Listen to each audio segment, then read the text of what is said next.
Live, dude. Let's make sure. Are we live? Whoa! This is the Illusion reporting from somewhere on Spaceship Earth. I'm here with my friend Jordan Richter. What's up? Yeah, we're here. We're gonna just break it off for a bit. We're in a park here in the Bay Area, and we're What'd you call it? The Soy Francisco? Soy Francisco, dude. We're just south of Soy Francisco. It's soy. I was like, because it's Soyatl and Soylandia, Soy Francisco, and then I was like, SoyCal? no, SoyCal, and then I was like, what is it? And I was like, Los Soy Angeles. Los Soy Angeles, dude. It's all soy, dude, all the time. All right, we need someone to chime in and let us know that we're actually like, the signal is a little spotty. So if someone could just let us know before we fully commit. We need, we're good? Are we good? Andrew Fink? Andrew the Fink. We good? Yo, yo, yo. We good? We're good. All right, we're good. You're live. We're live. We have good volume. You can hear us. Sounds good. All right. Cool. So I'm here with Jordan Richter. He's a friend of mine. And this is, what, second or third interview? Second? Second. We did an interview, 5 years ago? So before I had Owl? It was a while ago. Yeah, it was a while ago. And so we're here. I just came down from from Soy Francisco. From Soy Francisco and the soy gathering, dude, of terrorists and freaks and weirdos, and The how dare you? the how dare yous. How double dog dare you? So Hamish. you wanted to ask me questions about that before we break it off. So what did you want to know? I want to know about the vibe there. The like vibe? The overall sentiment that you felt like, not within your group or your friends, but outside of your bubble in the atmosphere. What was the sentiment, the feeling? Well, just first of all, I wasn't in any group. I was just with one fellow tribe member, so it was just us. Okay. And Makes sense. the vibe was complete negative, anger, hatred. All of the dark shadow energies were on full display, and yeah. And what were some of the chants? It's always the same. What are they saying? No fascist, USA, all that. Okay. It's the same chants. They don't have anything original. Just put in any movement. But again, is again. Who organizes that? That's what I mean. I guess what I'm getting at, who would organize that type of that rally or that organ? Well, the rally was spontaneous. Well, the rally itself was put on by that Philip Anderson kid, Okay. and it was it's basically a free speech rally. Gotcha. Okay. So the free speech rally was meant to be at Dolores Park, but they shut that down, and because it was, so they put it in, and ironically, that rally was in front of the Twitter headquarters, the headquarters of censorship. So Philip Anderson, for those of you who don't know, is the young black activist who brought a freedom rally of the seconds. The woman who led the prayer was Chinese. Mm-hmm. The next speaker was black. It was all POC, dude, which is cop spelled backwards. But it was meant to it was meant to expose the fraudulent nature of the extremists that are black clad in our society. I'm ignorant to what's POC. People of color. Oh, okay. Oh, okay. But you mean as far as like the gamut of people that were there that were. Well, again, is yeah. So the which is. I misunderstood. I thought that was like their. Like POC was what? No. What was the title of their group? We gotta get to all the. It's not the title of their group. No. Because we're all people of color, and ultimately, dude. Yes, it's our we are all people of color of one color or another color, dude. Unless you're invisible.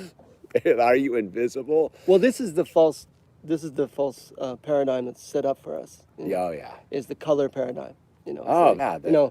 he's black, I'm white. And, you're black. You can't understand white people. You're white. You can understand black people, and you can understand what it's like to get your rights violated if you've experienced that. But if you haven't, then you don't speak to the same reality. That's interchangeable for everyone, for any race, cross culturally, cross economically. We're all experiencing oppression on different levels. There's not any painted one type of oppression on one type of people. And everyone's going through it. And in other words, you can't say Black Lives Matter today and not recognize the reality of what goes on with Palestinian people. They don't want to talk about Palestine. Not to beat the same drum, but that is, the double standard and hypocrisy. Well, it's that thing of speaking of that is like, I was watching Ice Cube had posted a clip out of Nigeria the other day, and in Nigeria they were protesting the police, and the police straight were shooting them. Like it's again, it's you want to talk about like Black lives and all of these things. Well, I don't know how it equates to defunding the police. I don't either. And because for years we've lived on a there's always been that system in place, and we knew its evils and its consequences of having people having badges and maybe not having the necessary training. All that is founded, and that's true.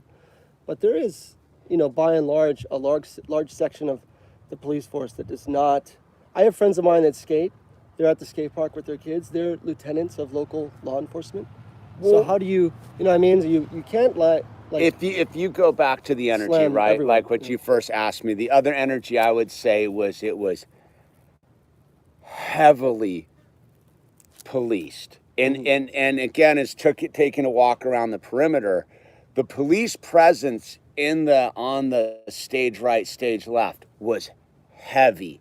And what I see this going on is these angry, dumb people clad in their black and their righteous anger, so they think, are really pawns for bringing in like a militarized police force. Because if you had seen it's because they're in it, right? They're trying to battle the cop. They're kind of eye to eye with a limited amount of police. But as a person who is standing back, observing it from a different vantage point, the amount of police that were ready to rock and roll was so big and so thick and so geared up that I don't think they understand if they're fighting against police brutality or whatever it is, they're not going to get their way. That, like, we know this, that they're going up against a force that is bent upon anger and negativity.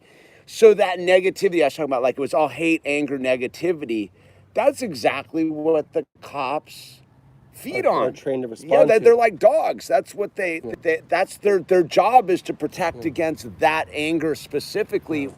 And where I keep going is, if these people were doing that same action at the Federal Reserve Bank of San Francisco, I'm wearing the back baklava too. I'm wearing my baklava in my mouth, but I'm wearing my baklava, and I'm throwing bricks too. But they're not. They're attacking low-hanging fruit, and they're not attacking any of the systematic problems. Because, right, if you want to talk Palestine or any of these things, it's the interest-bearing currency and the international banking cartels and all of these things. I mean, I always give the example to friends of mine, regardless of the color. So I asked them, the NAACP was, Malcolm's father was not interested in the NAACP. Malcolm X's father. Interesting. And he was interested he was interested in the Marcus Garvey movement. Yeah. And Marcus Garvey didn't want anything to do with. He didn't want anything to do with the NAACP, Malcolm's father. The reason why is because he walked in there, he walked right out. He said most of this is ran by white people. So the NAACP at its very root, and mostly people from my tribe, lawyers, So, and that is the thing that people don't realize, is that there's been a co-opting going on since day one. And any movement that starts out as a righteous movement, it all needs money to function. Yep. And when when the very, the very essence is feeding you, which is the banking system, or whenever you're reliant upon money, it's their money, and when you get to use it, then you have to play by their rules. So to say, movement catches on unless it's approved of in that sense economically as being profitable. Sure. Well, and we've seen it's been hugely profitable. And look at all the corporations that are standing with Black Lives Matter. It's not a grassroots program. It's a corporatocracy. It's a technocracy. There's a lot of instruments behind the way Black Lives Matter is being utilized. There's a lot of outcomes that are very favorable for those who have power and money, and unfavorable for everyone else. Oh, absolutely. It's all right, let me just make sure. Are someone chime in? I just want to make sure we got it good. The stream's going. It's because we did have spottiness, but it looks like it is. We just, because I can record it on we good? We good, okay. No, that's what I find to be so interesting is it like you said, if it's all being financed by the interest-bearing currency and approved by the corporations and all that, what is their end goal, right? Like, I look at it more like that. And so I had to check myself. So when this all began back in June or whenever, right, the end of May, it was pretty brutal. I saw my town destroyed. I saw the brutality. I saw cities I love destroyed. I saw the brutality. As it moved on, I was like, oh, I want them to go crush this, because they're not targeting what I see as like the real problem. They're just targeting people and infrastructure.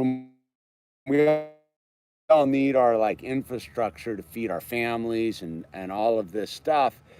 And then I checked in with myself and I was like, oh, wait a minute. They've tricked me as an adamant anti-police state guy into co-signing the police state to get these people off the street. And I go, that's when I had the big aha moment somewhere around the end of August of like, oh, this is what the trick. Generally, like freedom-loving Americans, constitutionalists, like your average bear who just really doesn't want to deal with the cops at all, to suddenly say, oh yeah, I want them to send in the cops. Like, let's wrap these idiots up. Let's get these idiots off the table, because the idiots don't have any of, and I'm going to call them straight up idiots. They don't have any true objectives, any true principles, any true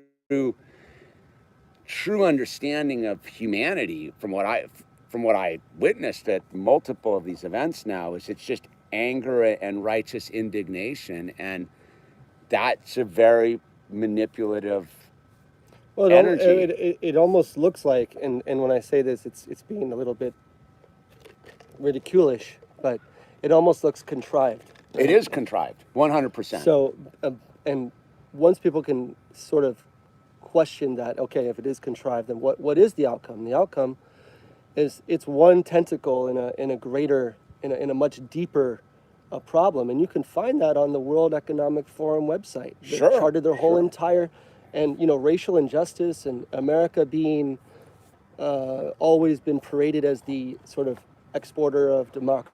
The world's police. And the world's police, yeah, and well, that's what everyone else thinks about America, except us. We're exporting democracy. We're policing the world, but to being the flag bearer of equal rights and yada yada yada is all. I mean, it's always been amongst the people that's been true. Like, American people do subscribe to those high ideas. Oh yeah. But the government, it's like the illusion was created for the people to live by principally. So they could be passive while the government doesn't adhere to that principle. Well, it's that thing of people detaching with the bombs. Yeah. Right? Like as car, it's not gas, it's like blood, essentially. Like that's where where I see the thing going where again, right? Like, I hear them making their play when they start talking about electrical vehicles. I go, look at all these cars, right? Like California wants to switch to all electrical vehicles that are newly purchased in 15 years or something. Well, that's a whole new resource that they're going to have to round up somewhere. That's a whole new bunch of people that are going to have to get moved off the land in this new environmental movement. Well, this is the agenda. This is the Agenda 21 thing. You know, and it's like the Rosa Corey spent her whole life on this. Yeah, Rosa Corey's gnarly, and she rules. And you know, just listening to her for a few minutes, you gather that, you know, there is a group of very, for now, powerful people. For now, they're not going to be powerful forever, but they are pushing the envelope on this inventory of all land and all public, you know, eminent domain. So it is you can see it unfold now. Well, I think that's, for me, is like, right, like you said, it's like their power is based upon like this bluff, essentially. It's because on the spiritual side, we already know that God's more powerful than they can ever be, but they've bluffed us into this lower dimensional, like, smoke and mirrors, right? That's why I go look at it, right? When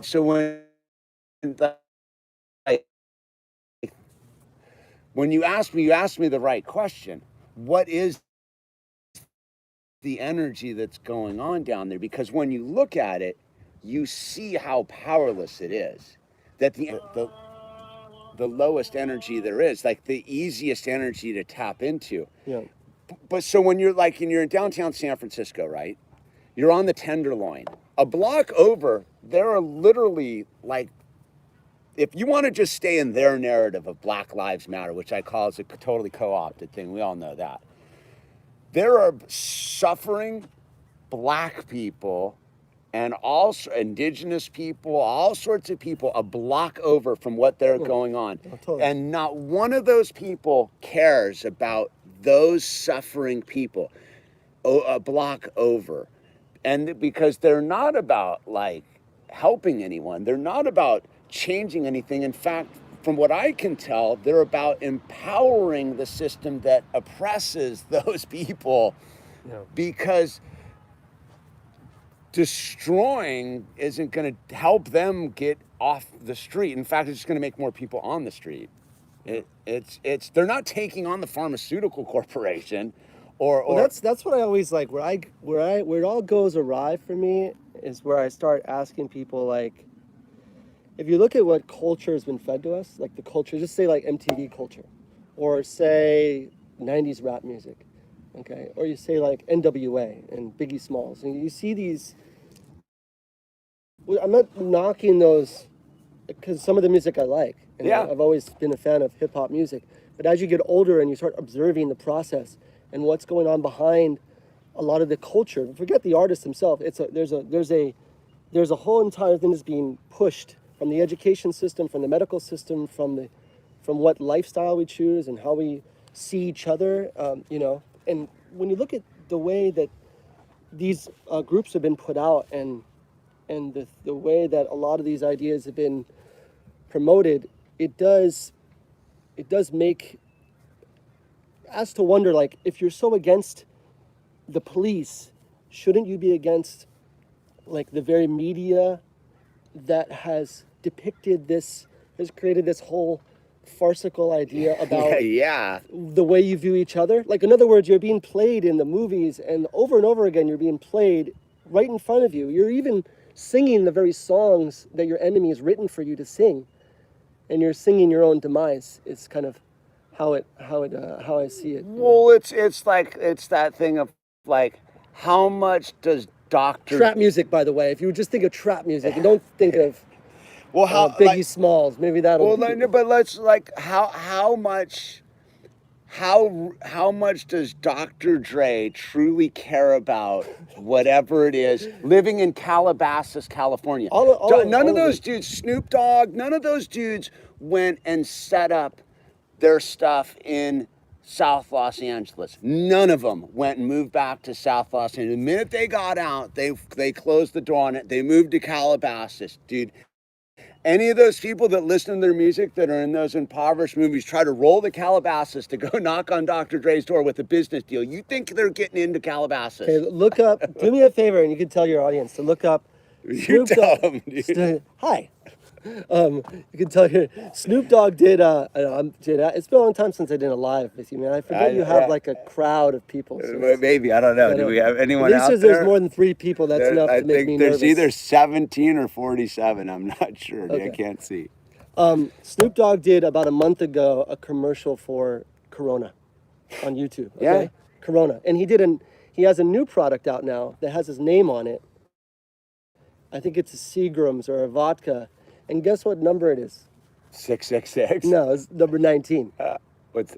COVID, COVID. Yeah. Hat tip to COVID-19. So you're doing. I mean, those are funny things. I look at them like, why would you come out with an alcoholic beverage this year called 19? Was it 2019? I guess that could be the argument. But Well, you look at the pushback. and then Corona commercial. But look at the pushback Ice Cube received for trying to get betterment for the black community. Look at the pushback he's received over the last 4 days, and he hasn't said yesterday. And he just said, "Hey, these are the people that would meet with me, and these are the people that wouldn't." And look at how that dude gets thrown under the bus, dude. Like if people can't see the utter con job of what's going on in America, it's pretty mind-blowing. Again, is the target's being moved away from the real enemy of all people, the real enemy oppressing everybody, pharmaceutical industry, the drug industry of the offshoot of the pharmaceutical industry is the drugs manufacturers, the alcohol manufacturers, the toxic food manufacturers, the military industrial complex, the leadership of these communities. Go throw bricks at some kid for putting on a free speech rally, dude. So what an easy target. What do you think is what do you think for someone who's, because there is people that are super invested in it as far as the whole thing, they're following politics, they're following the whole mainstream news. They don't feel like most people don't feel like there's really a way out, right? But there is a way to cope and a way to, what would that be for most people right now? It's because if you go headlong into this, it's consuming. It's all an inside job from my perspective. If you haven't made peace with yourself, then you can't make peace with the outside world, right? If the outside world's a manifestation of your inner self, this conflict is all of the COVID, the whole military industrial complex, the lunatic politicians. They're all reflections of our own machinations inside of ourselves. So it's until you've made so today you were watching live when that dude came up to me and threatened me. I should knock you two the fuck out and this and that. Right? I just looked at him with and he didn't have anywhere to go because I'm at peace with myself. Sure. There's nothing you can say to me in this environment that's gonna make me a racist, make me a bigot, make me hate you, make me conflict with you. That's your anger sitting there, dude. I don't know what it is, but when he looked at me and was he just looked at a dude who is at peace with himself. So what are you gonna do? Well, I don't need to tell you anything, guys. So that's, most people want to go out and fight the thing. The fight's inside yourself. Yeah. Like I said, if we want to reorganize the system, then we have to go in and figure out what the power nodes are. And this thing that's going on to me is a total psyop, because it's not paying attention. While all this is going on, the New World Order keeps building better and better financial systems to enslave us. And they're doing all that while this is going on. While people are worried about their face masks and their nonsense, they're busy tinkering right now, being man, we're gonna need this to have. So all right, this is one of the things I tripped. Right, the United States police force, right, nationwide, is the 5th largest army on the planet.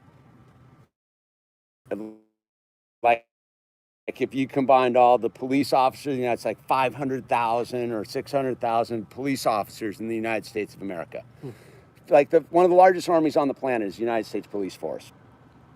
That army has never had a live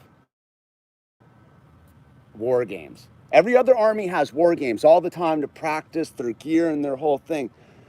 I think that's exactly what's going on. I was thinking about that earlier. This is the United States Police Force Army doing live practice because they've let this thing fester up. Again, you're hip to it. Where's all the technology we know they have? Where is it? They're not deploying any of it. There's no drones up. There's no helicopters up. There's no facial recognition stuff going on. There's nothing going on. There's just cops practicing, cordoning off and controlling and they need them to riot and do this chaos so they can practice their movements together and their nationwide thing. I definitely think that's the case. That's where I see that people aren't. That's why I go record this stuff and go inject myself into it, is to go see what is going on. Because you can if you see snippets of it, like when I saw what was going on today, it all seemed pretty well like practice from my perspective. And they have the idiots who are there screaming stuff, practicing. You read there's some article in the San Francisco paper that they couldn't believe that they actually gave them the permits to have their thing in front of the Twitter headquarters. They moved it, right, into their control because it was absolutely data collection. Right at Twitter. Well, right at Twitter. To be able to have to be able to measure all the aspects, probably. I mean, I'm sure that the government surveillance system in that area is very potent. You think they didn't know exactly? Slightly. You think they didn't know exactly who every single person was down there from their little scanners at the top of the building? Guaranteed they are. And again, is so when so that crazy city councilwoman from Portland, Oregon, one of the anti-defunders, lunatics, she writes a letter to Ted Wheeler. This was about Ted Wheeler? The mayor of Portland. Okay. So he's not qualified to do it anymore. So she writes a letter, and if you read her until you get to the part where she's turned off, we want all the New World Order implements turned off in the police force of Portland, and you read it and you go, oh, wait a minute. They have all this stuff. She's writing a letter saying we don't want any of this stuff in our community. So they where no one's catching up to it, the cops have all this stuff down day one. They let America burn. The cops are just like Antifa. They're the same thing on the opposite side. Like when I was sitting in Portland watching it, and I saw it again today. They're just two groups of people with dark shadows. They're working out on each other. The cops, you don't become a cop because you have a bunch of trauma you're working out. That's why you become a cop. Some people become cops for good reasons, but most people are cops because daddy was a dick or this or that or whatever. And all these Antifa people, I guaranteed if you went and talked to both of these groups of people and you dug into their past histories, all of them have unresolved trauma issues. And that's what they're working out on the live stage. Mm-hmm. Unbeknownst to them, the biggers up know this. And they're like, okay, let's see what the monkeys do. The chimps, the tiger, whatever you want to call them. People, they don't think you're allowed to use the word monkey anymore. Goyim. So yeah. See what the goys are doing, the soy goys. And meanwhile, the craziness of the world continues, and the real power is left unchecked. You know what I mean? Like you said, Palestine's a perfect example of unchecked chaos going on this planet, dude. Yeah, I mean, I don't know, man. It's weird. It's definitely contrived for sure. I always I was listening to this guy. What was his name? I was listening to him a lot. It's Michael A. Hoffman, second. He was like known as he's a revisionist historian. Okay. He has a website called revisionisthistory.org. Michael A. Hoffman, and he talks a lot about all this stuff. Him and another guy, years or so, and all of this has all the markings of. It doesn't matter what you call it. You can call it communism or socialism, or Bolshevism or Zionism. Black Lives Matter. Those are obviously Marxist founders. It's not hard to see like kind of the strings to the from the puppet, so to say, and who's pulling them. And so, but it's once you realize who it is, it's like it doesn't have any. You're like, oh, this is just another barking dog. Totally. But if you really, truly don't know who it is, and you think this is a real like fight for freedom, like the average American believes it to be, or those who at least are, I guess, democratic leaning. No. Do you find? I mean, so obviously Democrats are who they are, and they're identified in more kind of leftist tendencies, so to say. At least that's what the media. Sure. And then the Republicans are obviously slanted as more conservative and religious values. There's such a huge polarization between those two, and I always found myself to be recognized with a little bit of that and a little bit of that, and I think most Americans absolutely are that. Yeah. They're not leaning on any one side, and the fact that we are so ready to accept one or the other.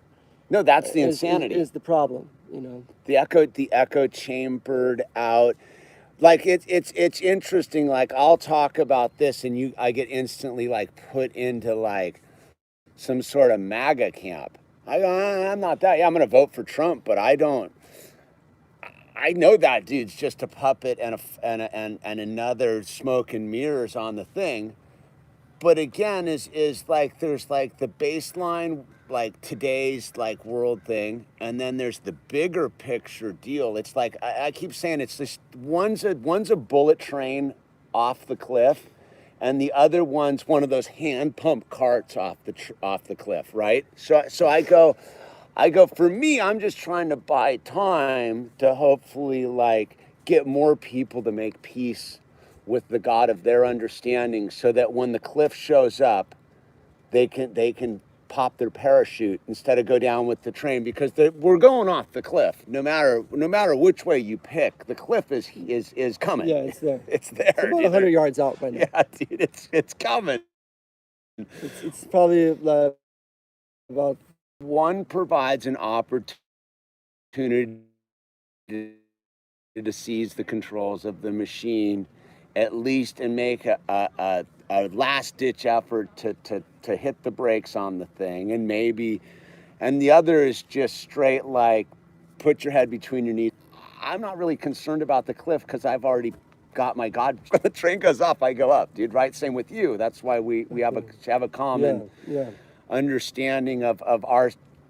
By the way, so I'm a Christian and Jordan's a Muslim, and this divide thing is insanity. It's not real. We have our paths to God, but we have our paths to God. And I'm right on that one, dude. Because people get in that camp too, and I go, no, that doesn't have anything to do with it. You know what I mean? It's the minute we start going that, we've all tarnished the whole thing. It's again, belief is a very powerful part of us, and we have to respect each other's beliefs, and that has its own boundaries. Oh yeah, absolutely. And that's where like the love and understanding and trust and all those things that, because even in our book, in the Quran, God says we've created you different tribes and nations, i.e. we created you different colors, different races, so that you may know each other and not despise each other. And I think that is that universal law. Christians also believe the same thing. Most people of faith believe in the same principles. But we're dealing with, there is an evil element to this, and there's a dark element to this, for sure. And dude. you cannot believe in one without the other, and that is, I think, it's not all lollipops and rainbows. You know, facing the reality of things is part of healing. Yes. And I think that people admitting what's truly where we truly are in as individuals, as you said, like our own state, and also how we are collectively or how we're with our families. Because I always wonder, like, what's the solution to all this, right? And it always goes back to healing and repairing our relationship with God, number one, regardless of what that means for an individual. And then repairing the family, and then working your way out to the community. Absolutely. But that is... well, it's that, like, I learned in, like, sobriety, or like, the thing is you can't, what is it, like, if you don't have it, you can't give it away thing. Like, if you can't, if you're not healed within yourself, how are you going to be able to take care of your children and your wife? Right? So if you can't take care of yourself first, how are you going to take care of them?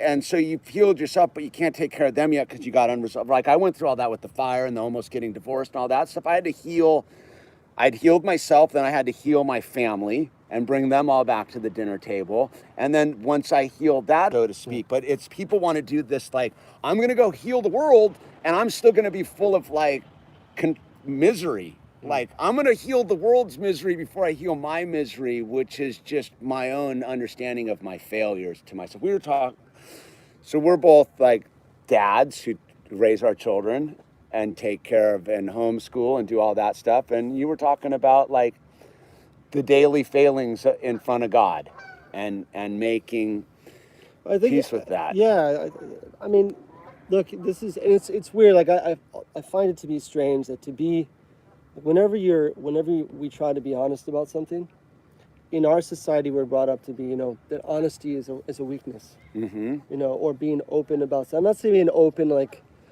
you don't want to tell everyone your whole thing, right? Yes. But there is a universal challenges that every dad has, or universal challenges that every mom has. There's just factual things there as it is a part of a man growing, getting older with children. Responsibility, though, that how everything was flipped on its head from when this whole thing broke out, I think exposed a lot of what was already sort of there. Yes. And just made it more, it made us more aware of our faults or things that we should work on better. Our patience, and that's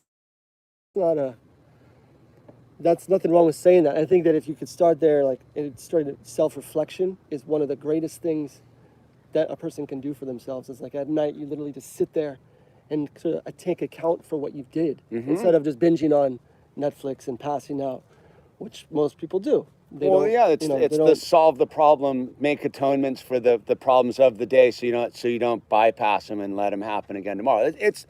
We look at the new world we've all been thrown into over the last 6 months. Of the children are at home more, their dynamic with their friends has shifted, our dynamic with our friends has shifted. We're way more like isolated on a certain level, energetically and physically, and all of these things. And I find that, like, if like some days it can be challenging. Like Owl, he's 5 now. He's challenging to me where I'm not totally in that mindset because of whatever. And I know after I get, like, frustrated or mad or whatever, like, I'm not in the glory. I'm not doing what God would have me do, which is be patient and understanding and calm and leadership. I'm in my own thing. My body's not feeling totally well, or I'm a little off, or I didn't drink enough water, whatever, or I've paid too much attention, and he's over there just being a small child demanding too much attention, because that's the new dynamic, right? Before he had more outlets, and now he's coming into the space where he's with me all the time. And and it's not as easy to get to other friends and all. And so again, it's me not being in touch with God in that space. I could pretend that it didn't happen. Yeah, but I think it's, But I reflect on it constantly and be like, okay, I need to be better as a father and an elder. yeah, I mean, but there's arguably like there's a nature that man has, right? Where you have to give yourself, like all men and women both need their time to Mm-hmm. to sort of recollect themselves. And when you're in the heat of the moment, you're dealing with the whole like the daily grind of fatherhood, and you have kids with needs in front of you, like, you know, breakfast is needed, school is needed to be done, and there's a task list of things, and you're already kind of going through your own stuff. It's, you know, hard to sort of slow down and be patient. And I guess it's those moments where you got to kind of go out and go to the, like, in morning time, like 5 a.m. before everyone wakes up, I go to the park because I have to get an outlet, you know. But Pause when agitated. yeah, it's hard to explain, but you basically just need to like check out for a little bit when you can. So Well, as I always try to think, it's not the whatever happened. It's how you deal with it on the backside, right? Like you're gonna have your moments where it's and blah and whatever, and because we're just humans, we're all fallen, right? But it's that thing where, like, because we're conscious, when we do pause, when the dust settles, we look back and go, okay, like, all right, I acknowledge it. Yeah. A lot of people who don't have that inner reflection just bypass it and can keep repeating the trauma, if you will. I see a lot of it going on like today, and the thing is just the circle of trauma of like, well, if you want to live like that dude who came and screamed at us was so angry, and I go, that dude wakes up like that. That dude's not going, that dude, you don't get to be that angry because you went home that night and sat there and were like, well, I probably went a little bit too hard on that dude standing there with the camera behind, like standing in the shade. I was probably a little like, no, that dude goes home and actually is like, yeah, and wakes up the next day because he didn't make peace with the energy of that negativity weighing on his cosmic soul, if you will. And now he's even more angry because, like, he carried bad actions forward. Like, well, he's obviously addicted to the feeling.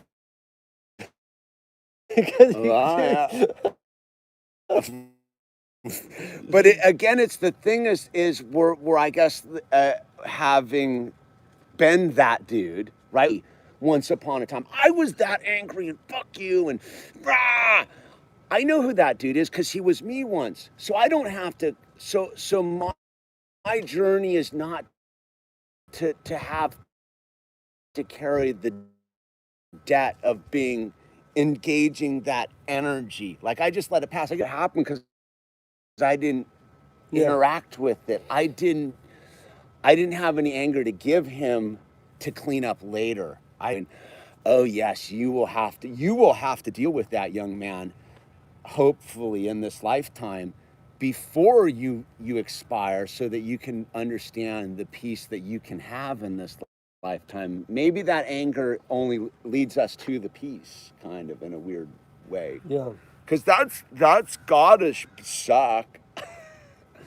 Like, I can't wait to go get the clip of that footage and look at that dude's face because he's screaming right at the camera. I was listening to that. I wasn't looking at the screen at that time. Oh, he's staring right in the camera, dude.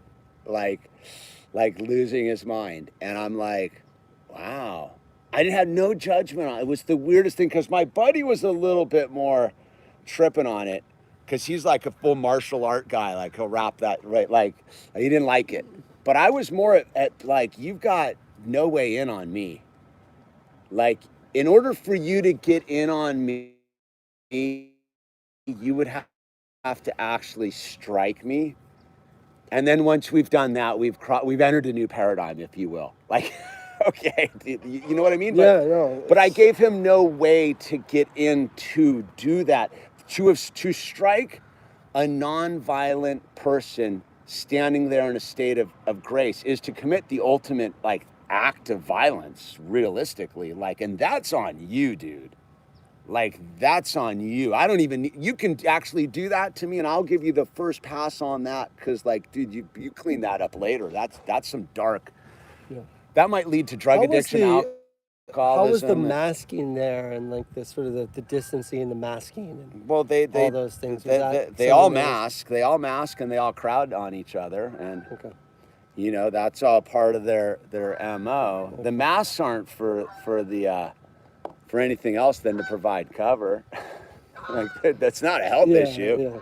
Yeah. Again, is perfectly coincided with. I don't ask that question because of any other reason than just to see like what, if they actually are all about it or not. I didn't know. Oh, they're all about their masks. Couldn't tell by what I was seeing. They all have their masks on. Okay. And so this is the irony that I've noticed in that setting is they are all against the police, so to speak, but they're all for the authoritarian maskedness of it all. They're truly authoritarians. Like people. Jimmy Dore called it out pretty blatantly the other day. Jimmy Dore was going, any one of these super leftist people that isn't up in arms about the censorship at Twitter and Facebook the other day isn't truly on the left. They're on authoritarians and they're doing the bidding of the right. And I was like, so again, that's my basic thing, extreme fascism, right-wing thing they say they're against because they're instituting this police action that has unlimited resources. But they think they're going to defund these guys. They think they're just going to shuffle the money into a different groupings. They're okay. Well, now we'll call them the Rainbow Pops. You know what I mean? Well, okay, we have a bunch of armed dudes in psychedelic outfits with AK-47s. They're called Rainbow Pops, and they patrol the streets and they beat you over the head if you don't comply. They're called Rainbow Pops. I like that. You know what I mean? Like, and Pops is like, you know, it's like it's better than cop. Yeah, it's almost cop. Rainbow Pops, dude. Yeah, I stand with the Rainbow Pops, dude. So it's again it's the idiocracy of the whole thing. It's complete idiocracy. They have like a group chant, like a team chant they do every morning. Like, break Rainbow Pops. Break Rainbow Pops. Break Rainbow Pops. Yeah. Every time they get into a huddle when they're about to do their stuff. But see, the black uniforms of the police and stuff are Rainbow Pops. Imagine if a paramilitary group, like a military group, showed up in front of your house in psychedelic uniforms, tie-dyes and sparkles and unicorn hats, armed to the teeth with like pink machine guns and stuff, and commenced to do their authoritarian stuff. How much creepier would that be, dude? Like, that would truly scare you. It's like put your hands behind your back. So it's funny. Put your mask on. So Al's. Oh, nice mask. So Al and I recently talked about, like, he's like said something about clowns, and I go, his mom was right there. I go, clowns?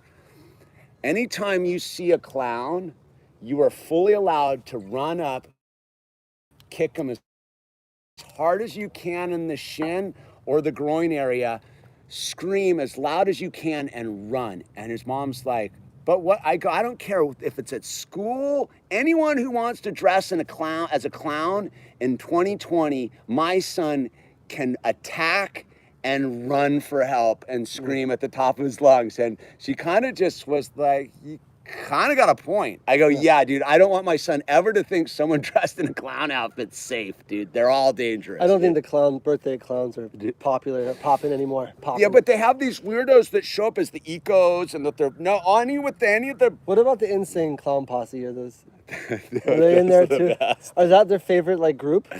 Those dudes, yeah. From what I can tell, most of these BLM activists, who are all not black, by the way, Well, how great was it at the end of the stream that the one dude to That come dude, call yeah. BS is a full gnarly black dude. Come, why aren't you down in the hood? Bring your stuff down to the hood. Enough.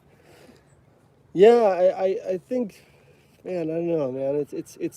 It should be obvious the game that's being ran, but And it's not. it feeds some thing in that demographic of people where they feel that, you know, it feeds, like, I guess gives them a purpose, you know.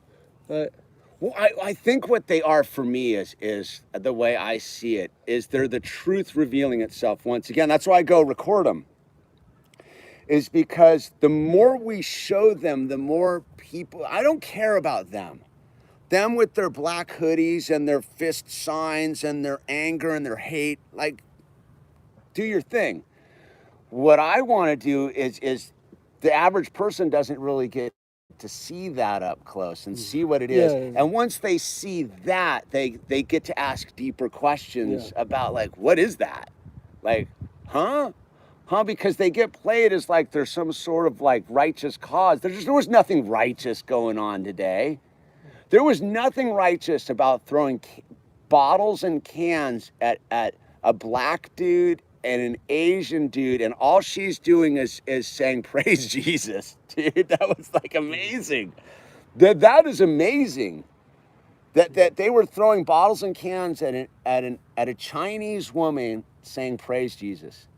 And if that doesn't alarm people to what is going on and who these people are, nothing else, then there's no hope for you.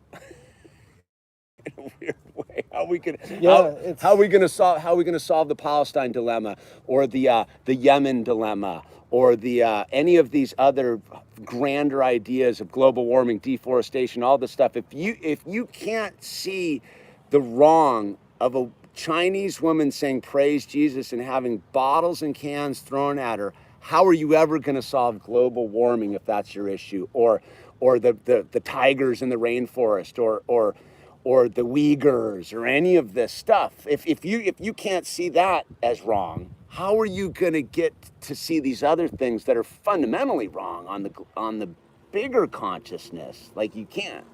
Because you're not concerned. I'm not concerned about these low-hanging fruits. I see this other thing. Yeah, it's been troubling to me to find out, like, to figure out how you stay committed wholeheartedly to these different ideologies, and I wonder where is it formed? You know, the type of people that show up that are chanting these quote unquote noble slogans. Like, what is their origin? You know, where that's what I'm always curious about. They don't have children. And a lot of them are, you know, they seem like confused about different things, be it their sexual orientation or whether they, you know, different issues they seem to have that are underlining, and those venues become ways for them to sort of like throw tantrums about their own personal issues. Well, all right. So if we get onto the basic, like, caveman aspect of it, like, I'm a man, you're a man, women are women, our main genetic God-given function is to have offspring. Sure. Like, offspring, multiply, be fruitful, multiply. Oh, yeah, don't be. What's that? Be fruitful and multiply. One guy's don't be fruity and blow a guy. That was don't be fruity and blow. Don't be fruity and blow a guy. Tiptoe. But if that's your thing, we don't care either, dude. That's your thing. But sorry. No. But so imagine that. Like, so I had a child at 40 years old. 40 years old. No, 45 years old, right? I did not understand anything about life till I looked at my son coming out of my wife's vagina, to be quite blunt. Right. When I saw my son being born, I saw God. I was like, oh, that is what God is the birthing of a child. And so the minute I had that baby, my perception of all reality shifted on a dime. It no longer made me like doomsdayish. It actually made me super hopeful. It made me a super believer in time and space. It made me connect genetically to my past and to my future. It was like this cosmic thing. But as a person who was young and angry once, as an activist and fucking fighting the world order and I almost missed it. But the minute I had it, I was like, oh, and I go, I see I'm not invested in houses in the system or stocks in the system or any of the stuff in the system. I'm invested with my child on this planet, right? And so the minute I had that child, I'm invested in him. So I can't destroy it for ideas. I have to build it for love because I have this child. And I see that's the anger is they don't have anything that loves them. When my boy goes, Daddy. No hope for the future. But that unconditional love when your children look at you, right? When they go, Daddy, nothing will ever convince you to join that. When they look at you and go, Daddy, because you're like, dude, this is dark. This is building and beautiful. Yeah, and that's what the enemies don't want is they don't want people having strong families. This whole entire fraud, whatever it is all there to break up the family unit, to destabilize the family, to make people not want to have kids because they are hopeless and godless, and they don't believe that bringing a child in this world is something that, what is that? No, I don't know. Yeah. Anyways, but. Well, I mean, look. What are we talking about? We're talking about our connectivity, like the purpose of life. Yes. Right. So imagine you don't know what the purpose of life is because everyone's convinced you that it's what it isn't. As a dude who didn't know what it was till I found it, and I almost missed it, and I was like, oh, it's deeper than any of this. It's DNA. It's genetic time code, God time.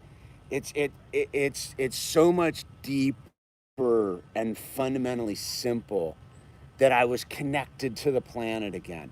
The minute I held my son, I became part of the planet. Up until then, I was just some alien running around here with no understanding of anything, thinking I knew what it was all about, having all sorts of ideas and read all sorts of books and blah, blah, blah, blah, blah. But the minute I saw my son being born, I was like, oh, yeah, I'm gonna have to reevaluate my perceptions here, dude, about what this is. Yeah. Right? I mean, you have 4. Right, 4 times, you get 4 times that.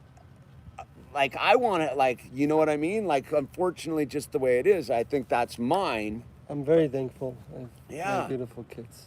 Yeah, I mean, look at that family over there.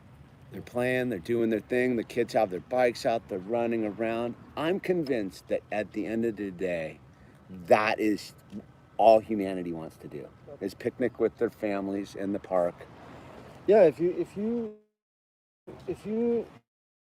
look at like a lot of the quote unquote famous successful people at the time of death, they were asked, kind of what they regret most. They all said virtually the same thing. If they had children, then they regretted the time they didn't spend with their children. Yeah. They regretted the time they didn't, do the right thing with, in regards to their family. And so that is a thing that having family is the greatest. It ain't easy. It's the greatest gift, though. Yeah, it teaches you how to care about life and what you've been given, and it does make you more thankful when you have someone to share it with. Well, I'll say this is the last time we sat and did this. You were definitely energetically struggling. Mm-hmm. I can tell you're way more at ease in your life now Oh yeah. then I'm kind of dead brain today, but I'm sorry. no, but there's an energy. I remember what was going on and all. Oh, because I was doing the skateboarding thing. You were doing the skateboarding thing. And You were a Lyft driver or something. I was doing, I think, Uber part-time and Yeah. teaching skateboarding part-time, and You had a lot of pressure going I on. had some pressure. Well, you were trying to find the rhythm. Yeah, now I'm pretty stoked, man. I mean, Yeah. There's always a little pressure here and there, but But there's I'm thankful for gel everything. time that only time when you find like your space with it, right? Like I think that for me, like I found that like it was I had to go through a lot of stuff with my wife and all of that. Like I'm grateful of the fire. The fire exposed the problem. That problem could have been really devastating, but the fire made it happen. And I think that's what's going on a society level. It's like, no, we can't carry on like this. We can't keep doing this like I'm not paying attention, I don't care mentality. We have children. Like, we need to get it together. You're gonna see more and more people kind of finding their niche group. There's smaller people breaking up into smaller sort of silos or groups, whether that's in real life or in online. Things are becoming more fragmented in that regard. So, which is good because people are coming together with common ideas. It's that thing of like now who's not. Now where people stand on a certain level about stuff, right? Like there's no need to be confused about.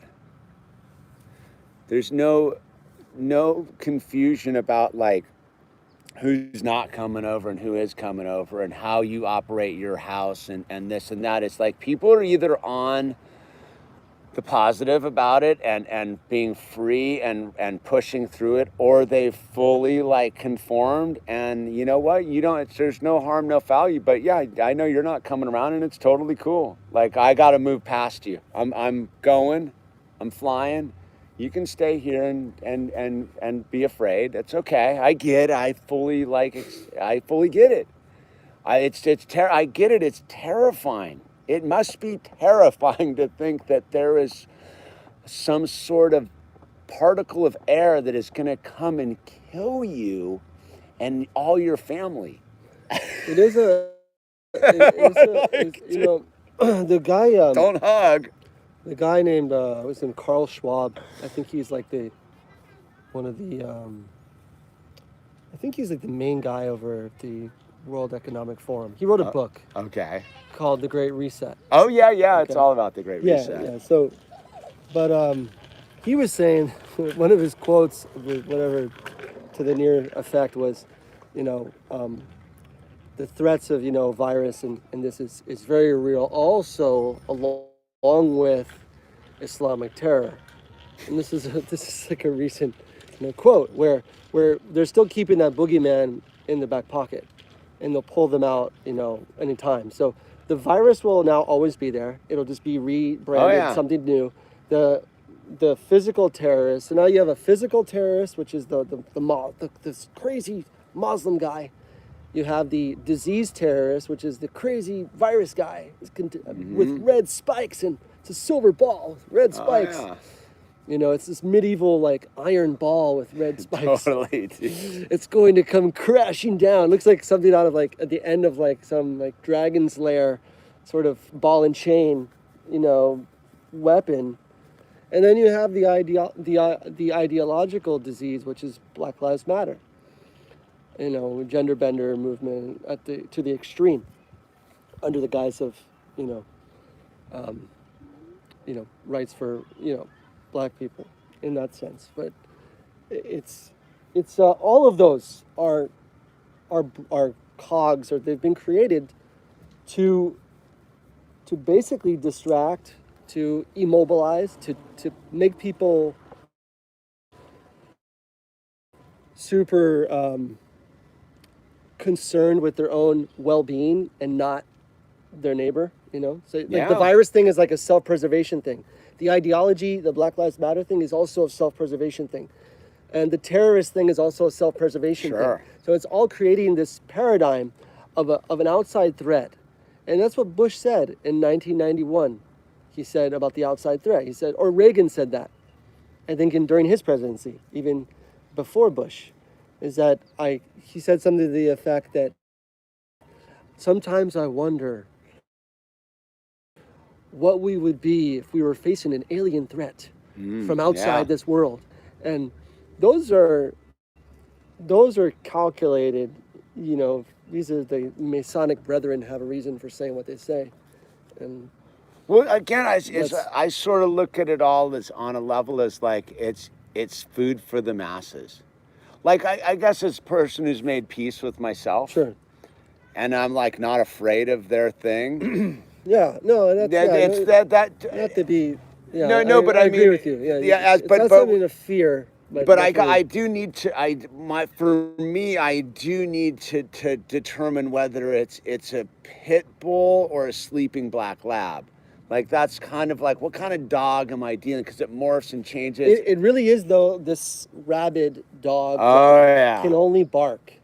It can only bark. Honestly, it can only bark. It does not have. Now, are people gonna? Is the military gonna break in our door and start sticking us with needles? Personally, do I think that could happen? Sure, it could happen. Is it going to happen right now? No. But that's what's... Not till they get their sparkles and their rainbow uniforms. Not right now, yeah. Dude. Not until they get their sparkle with their rainbow with the billy club. Yeah. The silly club. The billy club becomes a silly club. It's like a rainbow. No, it's a candy cane. No, it's a candy cane, but it's also covered with like fur and has spikes coming out of it, like nail heads, like a furry nail head, like a furry thing. But it's edible. It's like it's edible, dude. It's like gummy. It's gummy spikes. Gummy spikes. Well, I mean, that's ultimately what it is. But I think for a certain level of people, that's what they want. I've realized that I'm okay with that. That like people want to be terrorized. People want that. You don't have like it's like that thing of like slasher movies and stuff. Like what are those like?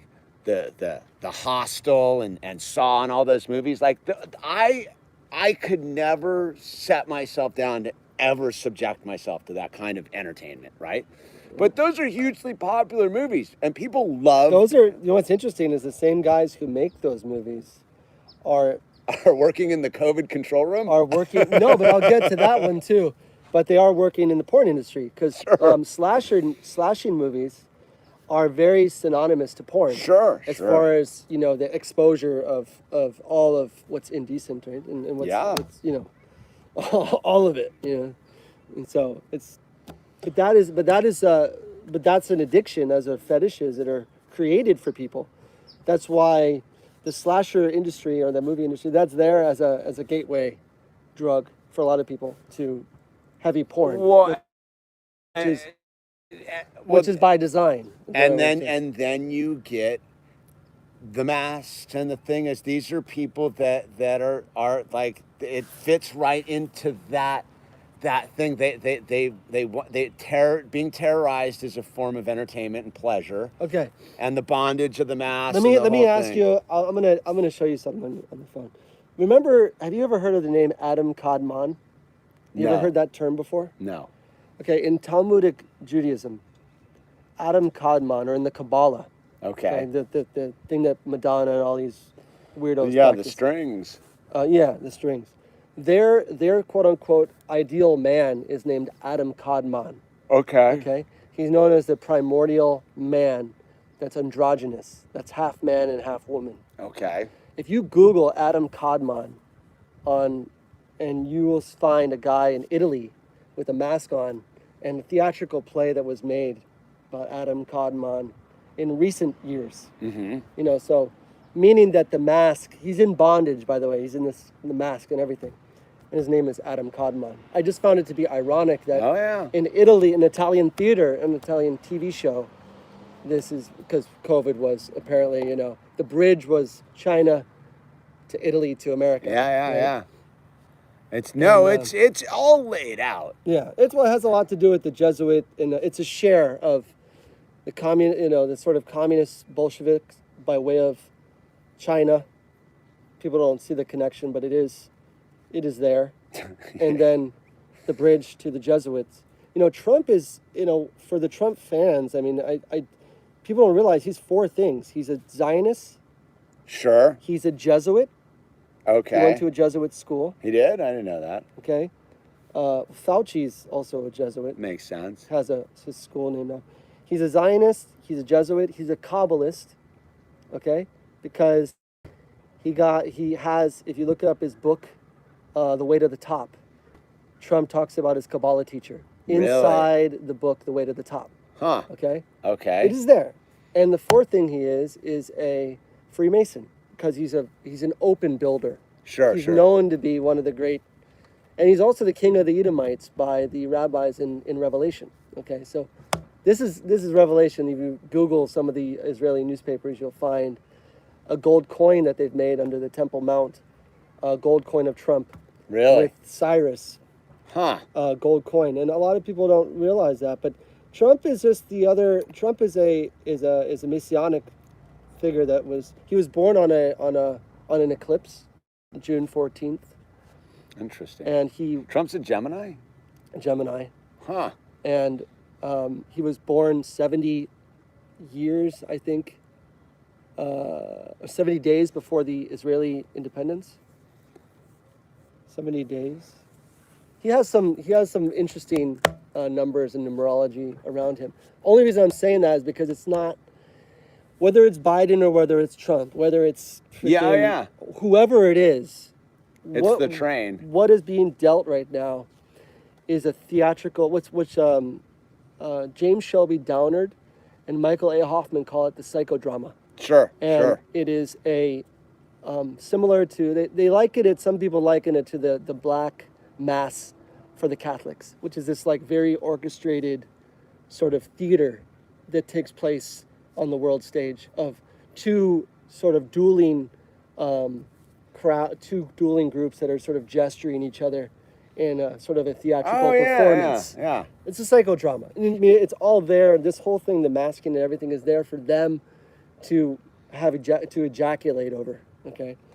Henry Kissinger said that after you can't have sex, the only other way you can enjoy an orgasm is by exercising your power.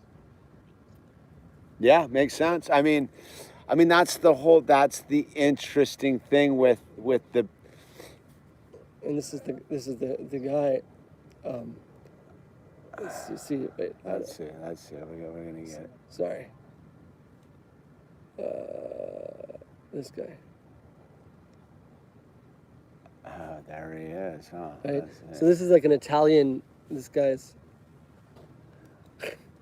It was an Italian show, right? But that Adam Kadmon, the name itself is a primordial man, meaning that the Jesuits, the Freemasons, the Jesuits, they all follow the Kabbalah, and that the Kabbalah is that methodology the methodology that's heaping all this on, this bureaucratic system that's laid down on us. These are, in Judaism, there's over 1,000 different laws about sex. It's very bureaucratic, okay? So that is. The actualization of the bureaucracy of Judaism is the Noahide laws. That's the rainbow flag. And that's what's being implemented right now on the low. But that will, when we arise out of this after another 4 years of Trump, we'll arrive at a mostly Noahide law-driven society governed by social credit score. All right, to explain a little more about the Noahide law, because this is all new information. So Noahide laws are like the seven Judaic laws that are, known as like Noahide, like after Noah. Okay. After the flood, so to say, laws. So I guess one could say after the next cataclysmic thing, which is really what's going on right now. Sure. It's happening. This is World War III on our bodies. Oh, yeah. And so what's going to emerge is a system that's being laid down. It's hard to explain, but if you Google Noahide laws, you NOA Hide, HIDE. Okay. And it is their logo is a rainbow flag, but it's basically like the Chabad Lubavitch brand of Judaism. Jared Kushner and Avi Leibowitz and a lot of the Jews that are around Trump are all Chabad. It's not a, and I come from a Jewish family, so I don't want people to accuse me of being, anti-Semitic. I'm still very close to my family, and I'm one of those people. Yeah, but that is like the go-to. The label, the logo. The ad hominem attack. Yeah, but if you look at the past 4 years of Trump's thing, and it doesn't matter again, like whether it's Trump or Biden, the restructuring of the American government has already been done. It's already ran by. Look, you could look up 2 weeks ago on YouTube a video of Netanyahu, the Prime Minister of Israel, and no one. Again, Trump supporters don't know this, and I'm not a Trump supporter or Biden supporter. Okay, I bow out respectively from the whole system. I don't want any part in it. And I know people will frown upon me for that, but that's fine. He handed the key, the golden key to the White House, to the Prime Minister of Israel. Really? Okay, that's symbolic. Sure. You're handing the ownership of law, which has always been in the hands of Israel, by the way. You just now made it public. So again, it doesn't matter who it is. It will be Trump again because he is the figure that needs to do the Third Temple rebuild, and that is right now right at the cusp of it, the Third Temple. Sure. No, it all seems to be like moving exactly, and that's the only way it logically would move, is in that direction. This is a brain melter, okay? Okay, melt my brain. What a brain melter is this. You heard of Edward Bernays, right? Oh, yeah. Okay. The father of advertising. Father of advertising. Father of propaganda. Dr. Bernays. Dr. Bernays. Now, Dr. Bernays has a great-great-grandson who owns Netflix. Okay. Okay? The owner of Netflix. Now, the owner of Netflix wants to release something called The Messiah on January 1st, 2020, which he already did. The TV show. The TV show. I watched that. Yeah. My wife watched that, yeah. And so I watched it for educational purposes. Yep. But I thought at that moment when they released that and I found out that it was Edward Bernays' son, we're dealing with wizards here. Sure, total sorcerers. These are wizards. And the modern day wizards, like during the time of Moses, you had Pharaoh and his wizards. Mm-hmm. Modern day wizards of Pharaoh are these propagandists and TV, media. Sure. Media the Hollywood wizards, right? Hollywood is the wooden stick. The holy wood stick. Yeah. So I'm sure your crowd already knows all this, but I don't know if many people do really know why Hollywood's called Hollywood. The Hollywood is what the sorcerers used to make their magic wands out of. Based too. Well, I'm a Muslim by belief, and I'm not ashamed to call myself a Jew by blood, because that is I guess, I don't know what, it's not even we're not even real Jews, which is funny, and that's a whole other thing. But Ashkenazi Jews, which make up 95% or 90% of Jewish population, are European. So there was a conversion that happened. That's a whole other story. But one interview which was interesting was he's heavily hated by most Americans, but Ahmadinejad was questioning he was questioning the official narrative of the Holocaust. President of Iran. Yeah. Okay. Because he said that it seems to me to be weird that people in Europe went to Israel, to Palestine, and kicked out all these people because they needed a safe haven and needed their own state, right? So they were just talking about some of the complications with that. But if you went to Hebrew school like I did, you learn from a very young age, and this is crucial, from a very young age, you learn that about your own superiority. Even though, and no one is superior to anyone. That's the reality, except those who are righteous. God's decision is that those who are chosen or righteous is anyone who who lives a righteous life, right? You know someone by their morals, not by their bloodline. Sure. And so I'm saying all that to say is that what we're experiencing right now, we are experiencing a sort of changing of power, and that has always been there. Yeah. And I don't want you to get your channel tagged, but that is a they won't tag your channel. No, we're way too deep into it. So yeah, I know it's like once you Unless we hit the nail on the head with the rainbow pops. boom. Okay, that's it. But yeah, I don't know. You No, can talk circle about that back forever. to, so we were at the Netflix thing. You're on the Bainbrenner. Edward Bernays' okay. grandson is. Yeah. So Edward Bernays' grandson is the owner, Rudolph. I think his name is Rudolph something, but you could look him up. He's there. So what was I going to say is that January 20, that Messiah flick was there. I believe was placed there for a reason, because it was 2020 has always been an as above so below year on the as far as the occult is concerned. Sure. 2020 is a year that has always sort of marinated in the psyche of the American public as being something significant. And I think that what we're anticipating, and I'll end off with this, what I thought that was interesting, like the whole Messiah thing, is because the FBI and surveillance was a recurring sort of narrative of the film. Yes. Okay. This sort of, in exchange for security, I'm going to kick it up a notch and basically befriend the state, the surveillance state, if I want to survive. And I think that was what I sort of got from it. I thought that was, pretty vague, but it does seem like. Well, I think that kind of goes back to the thing that I was about this thing going on up there is we befriend the state because they're like, so we go, it's all like those who want to be safe, right? 1984, like whatever, George Orwell's, whatever, whether that was predicted or pre-programming or whatever. But the reality is that either you are a friend of the state, willingly or unwillingly.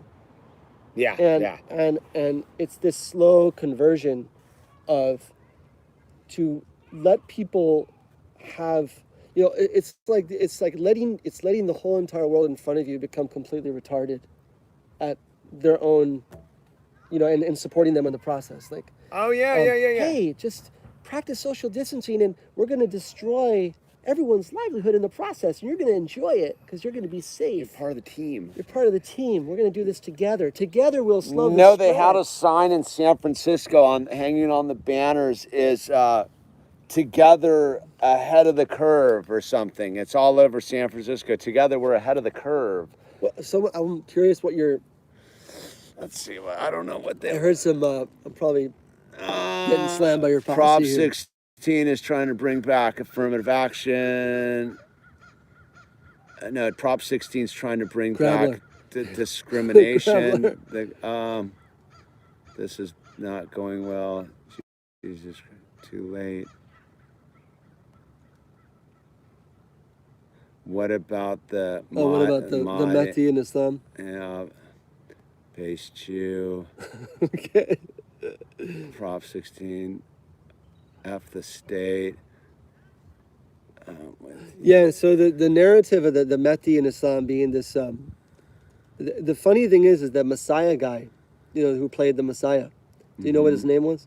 The actor? No. His name was Mehdi.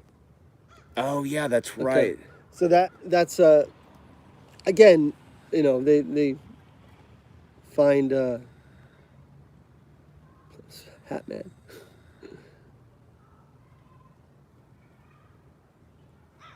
What's he say? And this is that your conversation is heading into the permanently removed from YouTube direction, dude.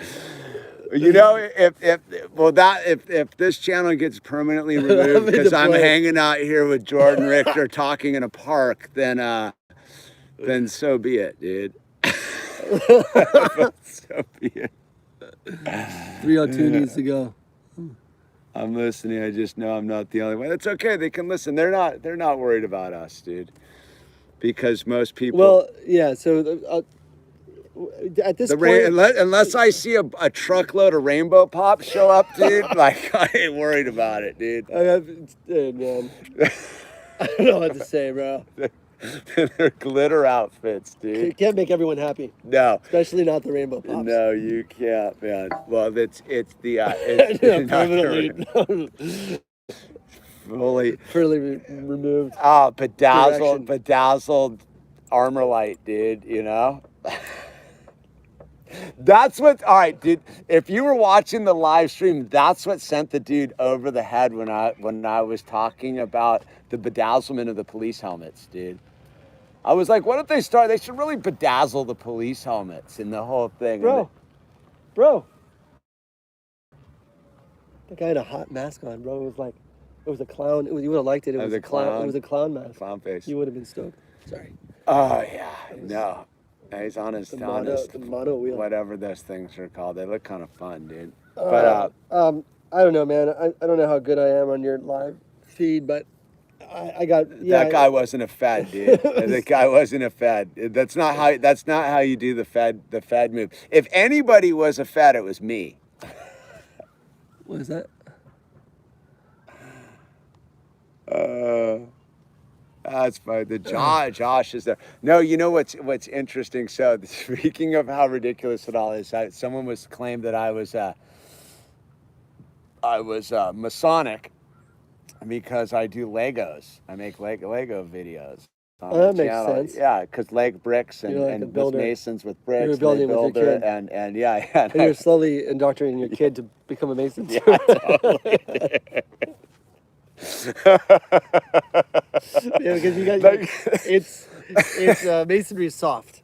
Masonry soft. Well, yeah, it's the gateway. It's the gateway Satanism, dude. It's building things. Building things is how you. And, you end up playing with black bricks, but the colors are just there to make it seem happy. It's all that nutty. But I think on a certain level, I think why that's funny is because I think that is it. How like it's that crazy on a level too, right? You know, like I don't know what's interdimensionally. Who the heck knows what's going on, right? Like it could be really. Trump used to love Legos, dude. Yeah. Well, no, did you see that? Well, you probably haven't seen because I just got the new fall catalog for Legos, dude. Did you see the new architecture set on Legos is what? The White House. You can build the White House out of Lego now. Who's designing the Lego sets? Dude, the Illuminati, dude. Of course. Yeah, I would have made. I thought so. Extremely fastidious people from the Netherlands, I think. Yeah. Very well organized people, dude. Same people who do IKEA. Dude, Trump's hair is made out of Legos, dude. That's why it's always perfect.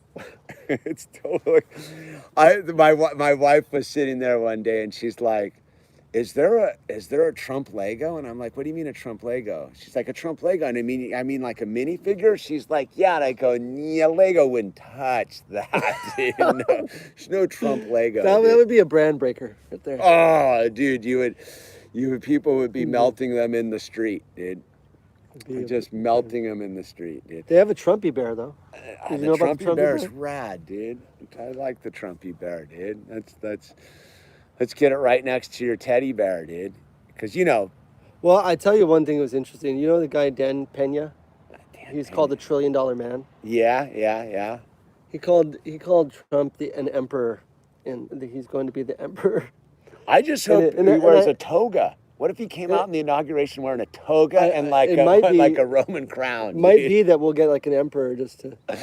Well, he's got to do it right. He's either got to come out with the full Napoleon outfit with the red, epaulets and the red, buttons and the arms and the whole thing, or he's got to come out with toga and the vine on his head, dude, and just like to really push the ball down the court, like to really like a shocker. Like all right, how crazy would that be if like all of a sudden it's January 20th, right? It's the big inauguration day, and he comes rolling out in a Roman toga. I can see that. Yeah, so great. Really, just like like. I that's why I keep trying to dispel the myth is the MAGA thing. The Trump derangement syndrome goes on both sides. Yeah. Like the people that are so wound up into him, they can't see. Well, I look at the brand. I look at the branding of Trump. Yeah. From the day one, you know, as a New York real estate as a card. Guy. Yeah, as a card. As a Vegas guy, I mean, we knew associated Trump with Vegas. You know, Atlantic City. I mean, my dad grew up in Atlantic City. He was born in Atlantic City. So we grew up talking about Trump at the dinner table. It was like we always considered him a Jew, is a thing. We did. We talked about Trump as like, yeah, he's a Jewish guy, but he has all the mannerisms of a Jew. Interesting. All this stuff that Trump does, and how he talks, and how he is very Jewy in essence. You know, so my mom and dad, and we actually had a guy we used to call Uncle Victor, who was Victor Posner. If you look him up, he was like, he was called the banana dictator because he used to do corporate takeovers on all these businesses. So they get a bunch of guys together. These are Russian mafia. Okay. They used to occupy Trump's penthouse. You could look that up too. I'm sure. Below. The Russian mob. They're good Jewish guys. They're good Jewish guys. Yeah. But they would, they get together and they put the money and then they buy out a bunch of companies. So they bought out the Sharon Steel Company, RC Cola. But this was like, these were like, that was what Trump did. He was a part of that same crew of leverage buyouts, corporate leverage buyouts, getting money together and buying out, liquidating the assets of companies, or starting his own. It's weird they never talk about that. It's so strange they never bring that up as one of his reasons to look at the dude as somewhat suspect. I wonder why. I know. Well, they're all doing the same thing. Yeah. Underneath the surface. I mean, okay, how do you, for someone who's a diehard Trump supporter, how do you bring it to them that the whole entire thing is fraudulent? The whole entire branding, the whole entire buildup of him, in essence. And that doesn't make me someone who's interested in any candidate. Okay, again, I have to always reaffirm that I don't believe that I should partake in a system that has basically destroyed, that has become treacherous on the trust that you expect to have good choices, right? Or have problems that will actually be solved. I don't know what problems have been solved on a local level from a Fed perspective for the past, forget 4 years, whatever, it could be 20 years, 30 years, since Reagan or since Bush or any of them, Clinton, all of them you get the same thing every time. Well, I'm going to say this. As a dude who's going to vote for Trump, let's expose the fucker for the fraud he is. Sure. Because they're all part of the same scam. Yeah, well, that's what no one's like wrapping their head around. Like again, I'm going to go back to the same thing. We're not choosing anything except which train off the cliff we're getting on. Yeah, no, and I hear you. I hear you. I mean, that's because there's no way out of it, and that's if you look on it on a global level. It's Build Back Better. Like, Build Back Better is not only Biden's campaign theme, it is across the globe. It's the global theme for the reset. It's called Build Back Better. World Economic Forum's Build Back Better. Slang. So, again, it's those who don't think it's coming are sadly mistaken. It's just how do you want your food served?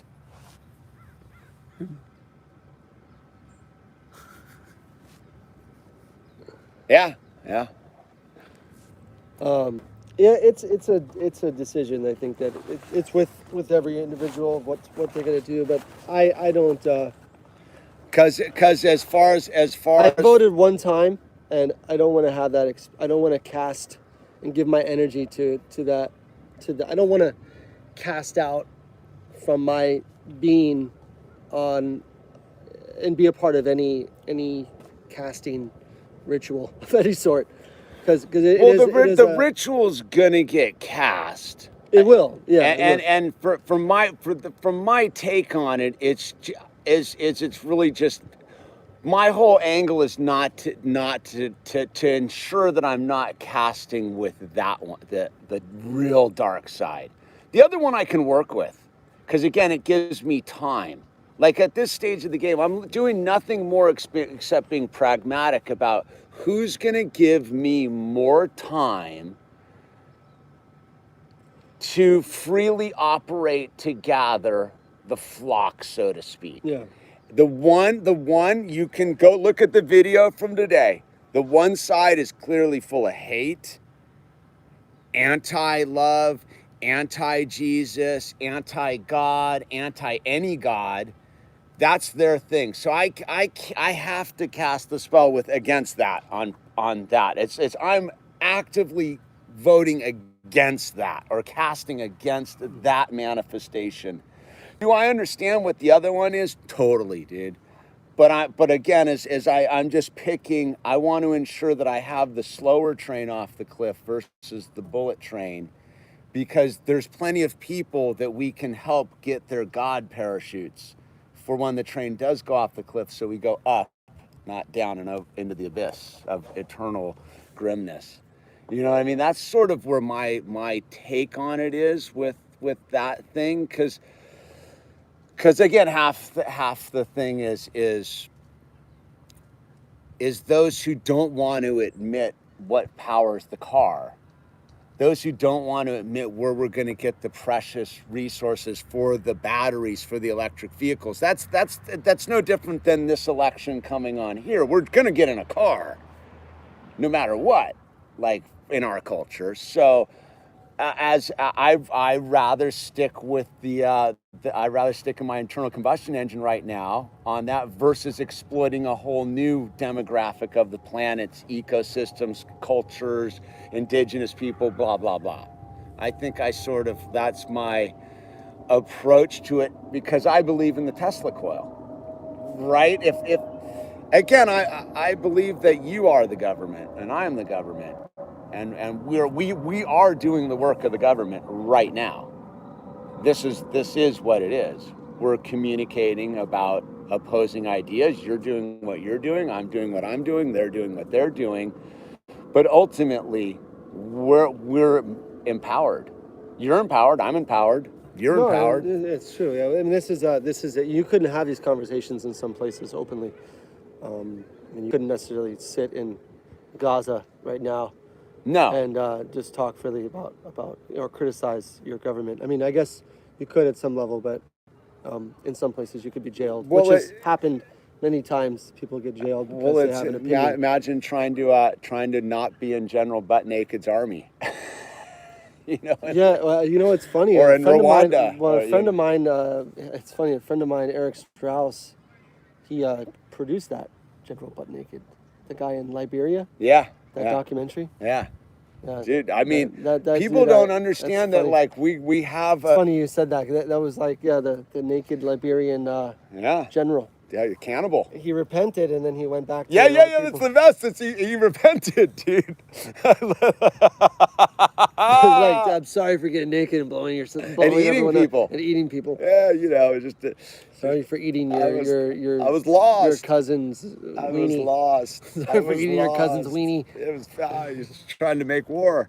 No, so it's again it's not being blind to it. I think is part of my thing. Is to be aware of it. Then you're not casting the spell. I think part of the spell casting is based upon you being ignorant of what you're doing, and the thing of this whole thing is to pretend it's anything but what it is where I see the real danger lies.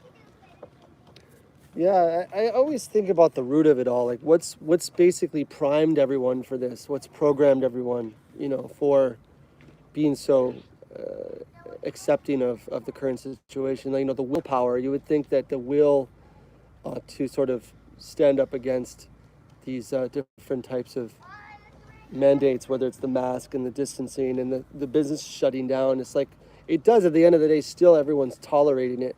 It's not, it's sort of this sort of slow, numbing. Dude, if you had asked me a year ago, could America be conquered? I'd be, nah. It's conquered. We live in a conquered country for all intents and purposes by compliance. We are a people that our whole reality is based upon not complying to these mandates and taking responsibility for ourselves. This whole thing is about you not taking responsibility for yourself. Well, it's the fault. It's a wrong. It's if you have, and I always tell my friends this. It's like if your understanding, your paradigm is wrong from the beginning, your understanding of the world is wrong. Then you could be told from the same people who gave you that wrong understanding whatever the hell you need to be told in order to be kept in line. And so when you're told that there's an airborne virus that could attack you, you will believe that, and the media can support that narrative till the cows come home, and people will fall in line. Sure. Because they failed, they failed to sort of try to figure out or understand the world from their own, from their own perspective. So they've taken the government, they've taken the education system, which is an extension of government control, that by believing in that, you become by default you become susceptible to any of the thing that they put down. You'll pick it up if you don't have your own. You said principles. Like it's the thing is you go like you asked like what do you think the root of it all is, how we got here, and I always bring it back to fear of dealing with your own darkness, right? Mm-hmm. Fear of dealing with your own darkness makes you compliant. The minute that you realize that you contain the serial killer, that you contain the mass murder inside you, that you have everything that could make you a crazy dictator, dude, that would do whatever that was. The minute you go and face that and understand that that is part of your power model, and that you can turn that away from yourself, then you don't fall for this, because then you're free to explore thoughts, because you already know that you're not going to fall susceptible to these traps of violence and malevolence. And there's a song by the Flaming Lips that it says, "What would you do if you had all the power?" To paraphrase, what would you do if you shouldn't have the power because you wouldn't know what to do with it? Most people don't want freedom because they think that they will become bad. I think at the end of the day, I think most people are so afraid of the darkness that they contain that they figure if they're free, they'll just become general butt naked. And they don't, and so it's easier for them to be in compliance because they don't want to truly acknowledge that they have this darkness inside of them, which makes them stuck in a limited ability to perceive the world. You know what I mean? Sorry about that. I've been checking my phone. I'm sorry. He's a dad. You can check. Yeah, my kids are. My mother-in-law is calling me right now. Oh, okay. Take this call real quick. All right. Yeah. Sorry about that. No worries. It's probably time to go home. We've been at this for over an hour and a half. So that's my friend Jordan. Let me call you back because I'm just finishing with my friend, and I'm gonna call you right back. Okay? Daddy's just finishing. Okay, we're gonna be wrapping this up. That's his children calling. Where's Daddy? What it's all about. Where's Daddy? I'm gonna be back in a minute. That's the official. He's gonna be back in a minute. So we'll wrap it up. Yeah. No, it's okay. We got time. Okay. So I apologize, man, and I should have shut my phone off, but I got you got children. I got four dude. Kids, and my mother-in-law who's watching, so I could connect with you. And so no, dude. If Owl called me right now, dude, I would answer the phone. Right on. That's we're parents. That's our Yeah, first priority. Us course. babbling to the camera is our last priority. No, I got about 20 minutes. Okay, we'll We wrap should it up. We'll wrap it wind up. it down on the thing is. So I think that's a lot when I see it is people are afraid of themselves. So it's easier to give your power to the system, whether it be pandemics, whatever the government, these political forces, the presidential forces, like they're afraid of themselves. And because they're afraid of themselves, they're dangerous to themselves. And again, as I go to the dudes screaming at me, wanting me to be in conflict with them, I'm not afraid of myself. What was that guy? Was he on there? He was one of the one of them. Yeah, one of them. Yeah, Okay. yeah. He was angry. And he was mad because you were. Because we were sitting there. How did he know that you were not one of them? One of him? Because we were. Because he was. I guess he was listening to us talk about like okay. the fence. The fence is going to be abused. He didn't. I probably did not like the whole like the offense is going to be the most abused thing here at this protest today thing, dude. No sense of humor, dude. But again, it's no. But it was very offensive. Yeah. The anger and the violence of the fact that we were just sitting there communicating amongst ourselves instead of just walking away and being like, these idiots. He had to come in and threaten us with violence. Yeah. If it wasn't for those cops there, I'd knock the both of you, the two, the Were the cops saying anything to the people? Were they telling them to get back, or were they just sort of there? Nope. When I was up in Portland, same thing was going on. The cops would mind their own business. So one of the ones I was at the Southeast Police Precinct on Burnside. Right, it was all boarded up. Had been thrashed a bunch of times. So these guys showed up there. And they massed into groups. The cops are on their property. They're fully like they got their lights on their spotlights on the whole thing. And eventually they just form up and then they start antagonizing the police. And the cops are like, "Hey, if you continue throwing things at us, we are going to declare this a riot." There's warnings going for a half an hour, and then it's just antagonizing because part of the LARPing and the live action role playing is they need someone to play with them. Like this guy needed me to interact with him. The minute he knew I wasn't going to give him his role playing as a hero, a tough guy, whatever the hell was going on in his head, I served no use to him. So the cops, at a certain point, they know that just by the nature of who they are, all they got to do is antagonize him, and they have to act. They can't walk away because it's just the nature of the police. Yeah. So the cops weren't doing anything today. They were just sitting, not saying a word. Just stay back, dude. Stay back. Yeah, it's interesting how like the cops are just in formation there, and they're just told to just monitor. Just protect the free speechers, dude. Keep them separated. You got to keep them separated. So yeah, I mean that's the thing is that's why again as you go and see it, it's very obvious. The demarcation of what was going on is very clear. It's just one group of lunatics full of hate and anger and violence. How many of them were there roughly? A couple hundred at least. Solid couple hundred. Mostly just weird white people. Yeah, mostly. Well, what was weird, what was going on is I think there was some LGBTQ type of transgender rally going on down the street that kind of can blend in. No, but you can tell the difference. Okay. Like so the BLMs are all black clad, the black bloc, the whole thing. They got all their signs and their whole thing. And then you'll always know when they're planning on antagonizing and combating the police because the green hats show up. And what the green hats are is the people that bail them out. So it's a fully organized situation. Like they're fully organized to antagonize the police because they have huge resource funds. It doesn't matter if they're getting bailed out on felonies. They'll just they'll just come and put the bail in the thing and they're out.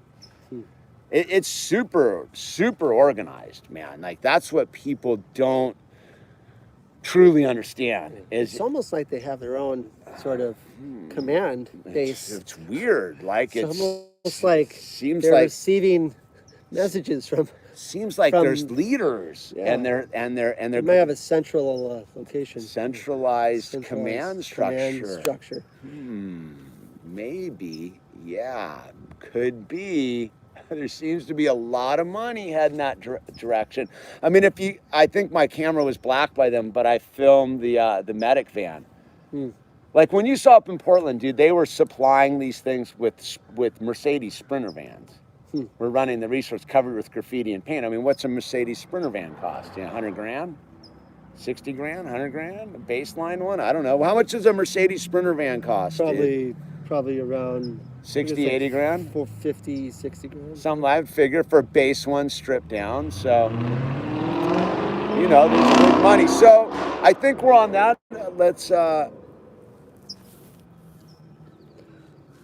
I think we should wrap it up. You want to wrap it up? Yeah, Sure. let's wrap it up, dude. And so I hope you were here hanging out, enjoyed hanging out with my friend Jordan, and we just batting the ball around for a little bit. Not much juice in me today, but yeah. Nah, me neither. I'm shot out. I'm shot out too, dude. So yeah, that was thanks for hanging out with us, and we made it happen, and here we are, and now we're gonna turn it off. And those who want to support the channel, you know what to do. And carry on, be safe, love one another. Later on.